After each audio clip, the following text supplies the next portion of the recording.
Merci Madame la Présidente. Monsieur le ministre de la fonction publique ñu ngi lay nuyu bu sell di la féliciter ci sa reconduction dans le dernier gouvernement di nuyu monsieur le ministre des Finances et du Budget di nuyu monsieur le ministre du Travail chargé des institutions. Monsieur le ministre sànq dama dégg koo xam ni nee na acte 3 dañu politisation la kooku ki koy wax mooy ki nga xam ni du maire ca mënta doon maire waaye ñun ñi nga xam ni dañu marginaliser woon ñu nekkoon ay président de communauté rurale soo amee coopération nga dem bitim réew soo nee président de communauté rurale dañu naan loolu lu mu doon kenn xamu ko woon. Ce qui rendait difficile la coopération internationale avec les communautés rurales. Et quand le président est venu au pouvoir, lui, qui est un promoteur de l'équité, il a dit, je vais faire une communalisation intégrale.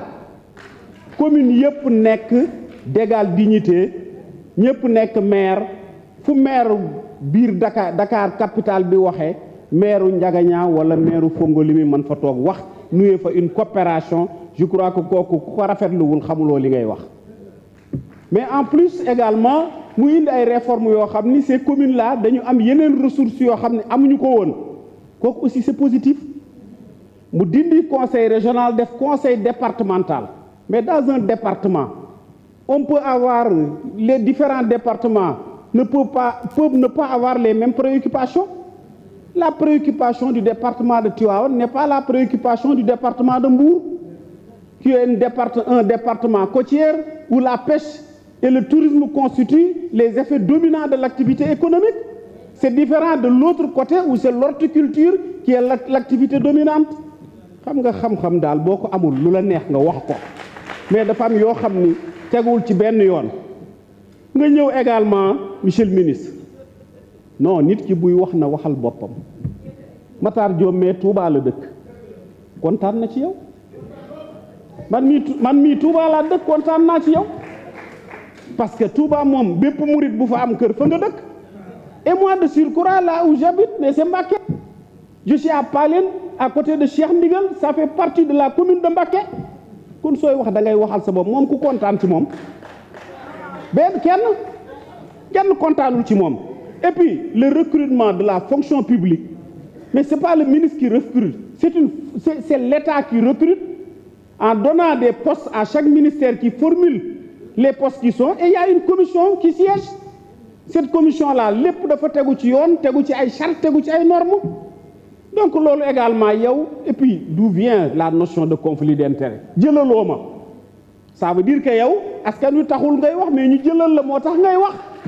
Kooku également, mbir la boo xam ni teguwul ci benn yoon par contre monsieur le ministre Covid bi war nañu ni y a certaines modernités aujourd'hui qu'il faut encourager lu demee ni que télétravail parce que boo demee ci pays européen bi Covid bi ñàngee ba ñàng mais télétravail la nit ñi doon def fii aujourd'hui téléenseignement l'université en parle mais télétravail également c'est des choses qu'il faut expérimenter en équipant ces services-là pour que ñu mun ko doxal cela également nous permettrait de mieux gérer certains manquements, donc liés au transport, liés au travail sous pression, etc., etc. Je crois qu'à ce niveau-là également, war nañu ko xoolaat bu baax a baax. Bi ci des mooy fonction publique locale. Moi, je crois qu'il faut accélérer le processus pour que les agents de la fonction publique, parce que ce que Macky Sall a fait sur le plan salarial, mais nga bëgg nga bañ kenn musu koo def. Aujourd'hui, l'enseignant qui est en bourse là-bas, mais il perçoit un bon salaire. C'est des augmentations de 150 000 qui ont été créées. Une indemnité de logement de 100 000 francs. Loolu 250 000 ñun bi ñuy doog a génn école nekk ingénieur amuñu ko comme salaire. Donc, mais quand même, reconnaissez les efforts, demandez plus si vous en voulez, mais reconnaissez quand même ce qui a été fait. Mais yow, et puis le métier, bi nga doon, mais kooku sa choix la. lu tax ñii di am indemnité ceci ñii am indemnité de risque ñii am fonds commun ñii am fonds de ceci ou cela c'est en spécificité du domaine dans lequel vous travaillez et du métier bi nga xam ne moom nga yore donc là moi je ne vois pas d'injustice à ce niveau-là mais xam nga koo xam ne da ngay wax ci li ngay wax teguloo ko ci xam-xam teguloo ko ci dara amuloo benn expérience yow mosoo doon chef de service xamuloo dara mais lu dul taxaw fii naan xaw ma programme 1 5 3 ca yow feroo ijji mais kan moo lay fal maa ngi leen di gërëm di leen sant jërëjëf. Je vous remercie, chers collègues. La parole est à notre collègue président Abdou Mbow, dernier orateur. Merci.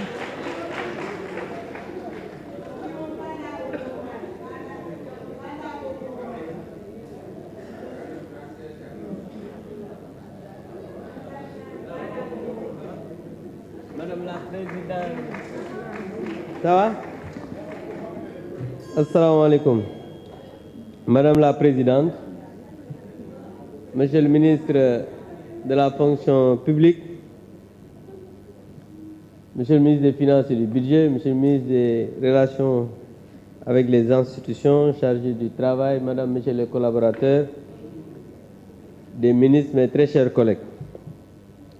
Monsieur le ministre, je voudrais vous féliciter, vous encourager et avec l'avènement du plan Sénégal émergent, on a vu que le développement quand même de l'administration comme vecteur de compétitivité et de performance de l'action publique constitue essentiellement l'objectif général qui a été poursuivi par le secteur de la fonction publique. Je peux même dire poursuivi par le secteur de la fonction publique. Et il me semble important. Parce que le plan Sénégal émergent à son axe numéro 3, gouvernance, paix et sécurité, prône l'amélioration de la qualité du service public avec une administration publique efficace dont il est nécessaire de relever les capacités d'impulsion.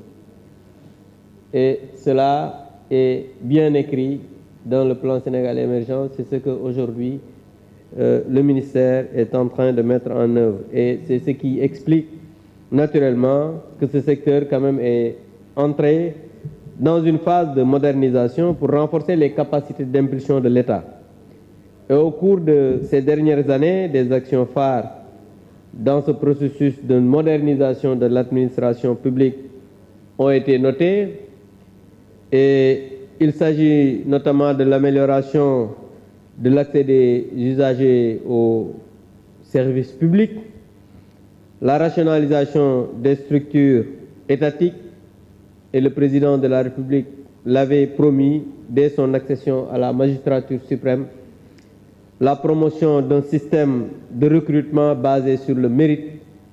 Et c'est pourquoi, quand on parle de recrutement fallacieux, c'est parce que exactement, comme l'a dit tout à l'heure mon collègue Cheikh, ils ne savent pas comment fonctionne l'administration, mais surtout la modernisation de la gestion des ressources humaines.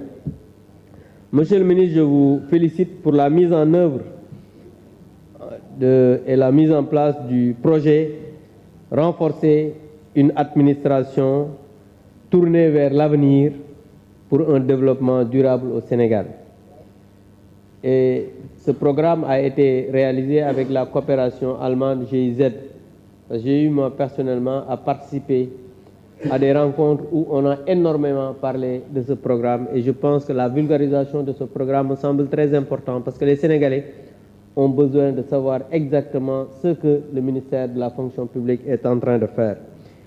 Et pour rappel, la transparence quand même étant un gage de renforcement de la crédibilité de l'administration, le président Macky Sall, son Excellence, dès son accession au pouvoir en 2012, avait demandé un audit biométrique et physique des agents de la fonction publique. C'est ainsi que plus de 1000 agents, quand même, après ce travail, on s'est rendu compte que plus de 1000 agents étaient payés indûment. Et cela a coûté énormément d'argent à l'État sénégalais. Et ceci peut être même corrélé avec ce que le président avait fait pour rationaliser. Par exemple, je peux citer les maisons conventionnées, et je parle sous le contrôle du ministre des Finances, du téléphone, l'arrêt pour l'achat des véhicules, ce que souvent mes collègues ici à l'Assemblée nationale le disent, mais souvent, il faut que nous sachions, même Assemblée nationale, souvent les gens ont cru que c'était une mesure politique. Mais dañuy wax ne tombé moo war ay gaaf. Mais quand l'Assemblée nationale a été élue,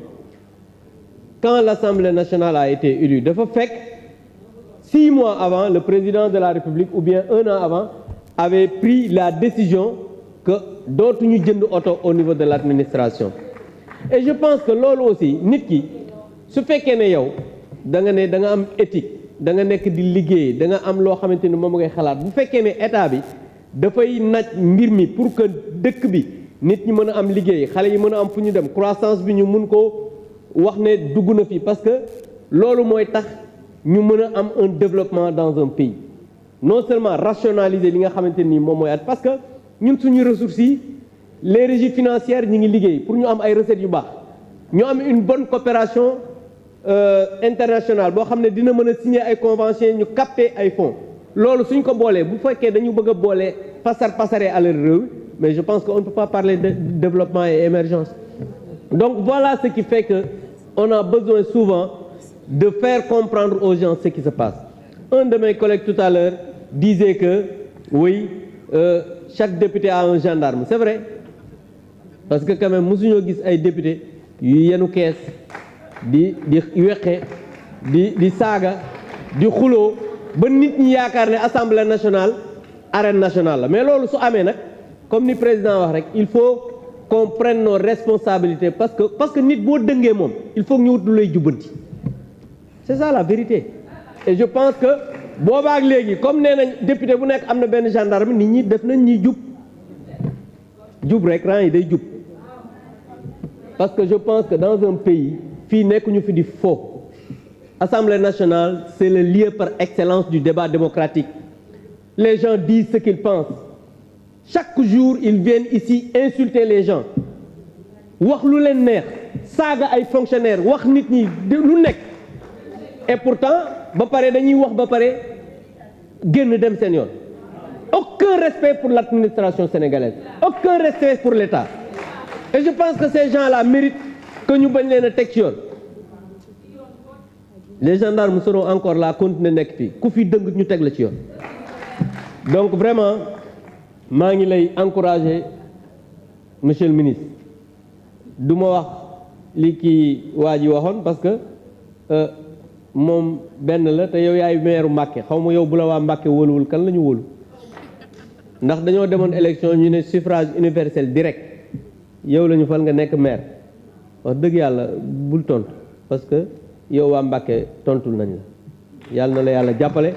maa ngi lay encourager di la féliciter. Je vous remercie. Merci, Président. La liste des orateurs est épuisée.